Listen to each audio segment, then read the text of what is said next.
Well, Coach Ford, you survived the first half of the season. All those the 9 top 25 teams are NCAA returnees from last year. All kind of in the back now. I'm looking forward to the Mountain West here. So how would you stack up where we look at right now? What are your expectations beforehand? Yeah, I mean, I think I'm definitely excited for conference to begin. I think that this preseason set us up to do well in conference. I think the girls realize that they're able to go out and beat anybody on any given day. So just looking forward to the challenges and ready to get going. Last week you had 5 more games there at home there, a couple of wins there against some big teams, Ohio State there, and also New Mexico State, and also one now against St. Mary's, your alma mater there. Talk about the team's performance. Yeah, I mean, I think this weekend was, again, another emotional weekend for us. We kind of had a little bit of a roller coaster up and down, but we came through it in the end, and that's what you're looking for. Last year we would have kind of folded, and this year you could see them kind of put on their bootstraps and go to work. So I was proud with them to come back and bounce back from those losses and expect for us to have those same outcomes this year in conference. So like every weekend you have a different pitcher kind of shine for that weekend against key teams. Talk about Jill's performance last week. Yeah, Jill pitched really well, especially on Sunday against St. Mary's. She can be a very special pitcher. I mean, she has the ability to throw all the pitches in different variety of zones. And the key for us, again, this past weekend was working ahead and limiting those walks and hit batters. So we're really working hard on that this week and making sure that that's a point of focus. And then, hopefully this weekend that'll show. Now, how's that been for you as a pitching coach and head coach as far as figuring out who to go in at what time? Because everybody wants to pitch and everybody could pitch at any time. Yeah, I mean, I think our staff does a great job of supporting each other and kind of talking throughout the game, and I have great assistants, so, I get their input. And it's sometimes hard for the pitchers to be dealing with the head coach all the time. I'm hard on them, but it starts in the circle and it ends in the circle. So my expectations for them are really high.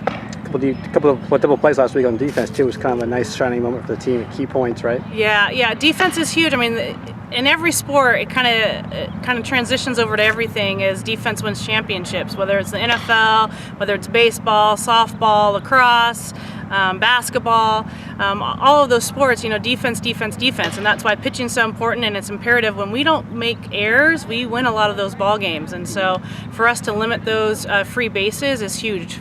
You had a couple of flip-flops there in the infield the past few weeks there as far as just for reasons. Now you have Brooke back there at shortstop. How nice was it for you to have her back there? Yeah, I mean, she's kind of the glue to our defense. Her and Whitney do a phenomenal job in the middle of our field and really are the brains of the operation. I think for our team and as a whole, it was great for them to see her out there, and see her get back on the field where she belongs and moving forward. So it's always great to see her. And also getting some nice at-bats there from Taylor Green there again. Is that nice just to have her there? A clutch hitter can either pinch it or sub it in at any time. Yeah, I mean, Taylor's been working really hard on her swing, and last year she showed a lot of promise and just didn't quite get it all mashed together. And her and Coach Pick have been working really hard,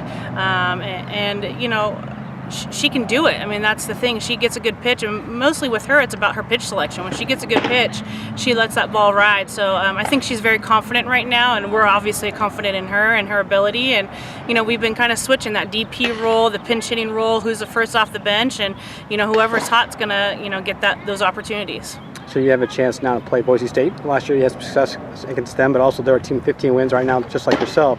What's the scouting report on them? Yeah, I mean, I think Boise runs a lot like we do. If you look at their stats, they're at home, they play well at home. But again, I've kind of harped on this all year. I don't really worry about Boise State, I worry about us. I really do believe that if we take care of the things on the mound, if we work ahead, limit those walks, if we don't make errors, and we put good swings on good pitches, we're going to be fine. I like us in this series. I think that we are very capable of going out and getting 3 wins, but we just have to play our game. And Boise State, if we don't, will capitalize and take some wins from us. So, I feel like the ball's in our court. Well, how nice will it be for you, for a coach time, we're scouting somebody after your game's over on a Friday night at 10 p.m. or Saturday morning at 8 a.m. Yeah, absolutely. And it's nice when you get into conference, that's kind of you got to reinvent yourself. So all of our pitchers faced them last year. How are we going to get them out again?